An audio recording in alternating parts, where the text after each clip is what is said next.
अखबार में छपी इस खबर को देखिए। इसमें लिखा है कि कश्मीर में गैर मुसलमानों की हत्याएं हो रही हैं। भाई साहब, इस साल कश्मीर में आतंकी हमलों में कुल 28 लोग मारे गए हैं। 28 लोगों में 5 लोग लोकल थे, जिनमें सिख और हिंदू शामिल हैं। 2 बाहर से काम करने आने वाले मजदूर थे। बाकी 21 लोग मुस्लिम थे, जिसके बारे में मीडिया नहीं बता रही है। कुल 28 लोग मारे गए इस साल, और उसमें से 21 मुसलमान मारे गए हैं। लेकिन मीडिया पूरे देश में इस तरह से प्रचारित कर रही है कि केवल गैर मुसलमानों को, यानी हिंदू या सिख लोगों को ही चुन चुन करके मिलिटेंट वहां के मार रहे हैं। यह खबर क्यों फैलाई जा रही है, दहशत क्यों फैलाई जा रही है? क्योंकि यह खबर बीजेपी और आरएसएस को सूट करता है, उनकी राजनीति को सूट करता है। वो हर बार ये दिखाना चाहते हैं कि हिंदू तो खतरे में है, हिंदू खतरे में है, और इसी हिंदू को खतरे में दिखा करके ये देश की सत्ता पर काबिज होते चले आए हैं। और आज देश की बद से बदतर स्थिति हो गई है। हिंदू खतरे में है कि नहीं है, लेकिन देश हमारा एकदम खतरे में चला गया है।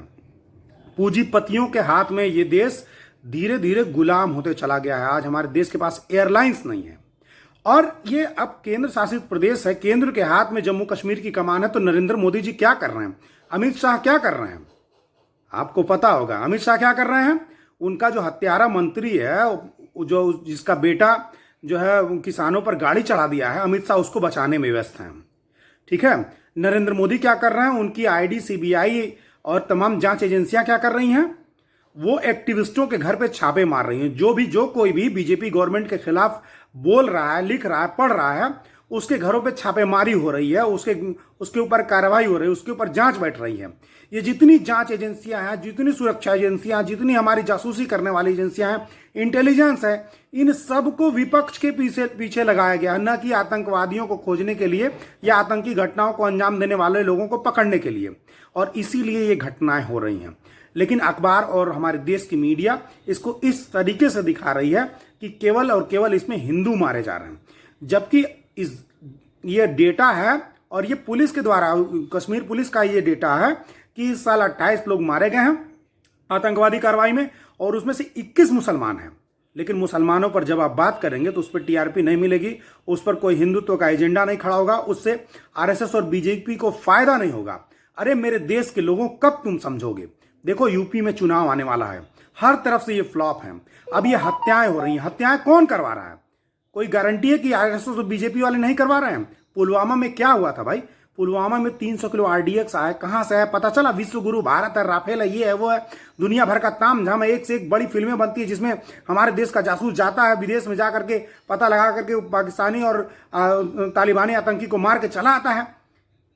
पूरे विश्व में विश्व गुरु का डंका बजा। 300 किलो आरडीएक्स कहां से आया पता नहीं कर पाए तुम लोग? क्यों नहीं पता कर पाए?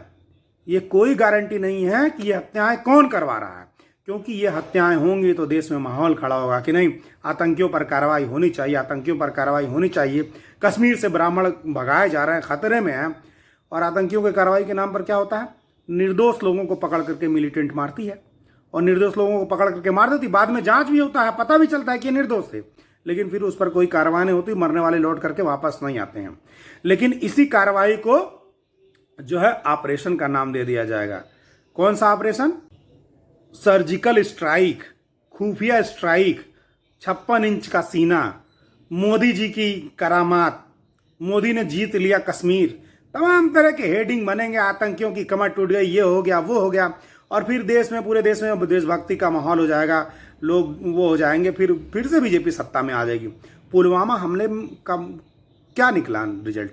यही ना निकला ना कि बीजेपी फिर से सत्ता में आ गई, और फिर से महंगाई लादे जा रही है, फिर से देश की संपत्तियों को बेच रही है, देश में एक एक करके लोकतांत्रिक इंस्टीट्यूशंस खत्म हो रहे हैं। अरे दिमाग लगाओ। 28 लोग मरे हैं, 21 मुसलमान उसमें मरे हैं। केवल कश्मीरी पंडित या कश्मीर में रहने वाले हिंदुओं को टारगेट नहीं किया गया है। और ध्यान रहे, अब वहां बीजेपी और आरएसएस का राज है। कोई गारंटी नहीं कि ये हत्याएं ये लोग भी करवा सकते हैं। इसलिए टीवी और अखबार में दिखाई गई किसी खबर को सच मान करके तुरंत उसको शेयर करके फॉरवर्ड मत करो। डर मत फैलाओ।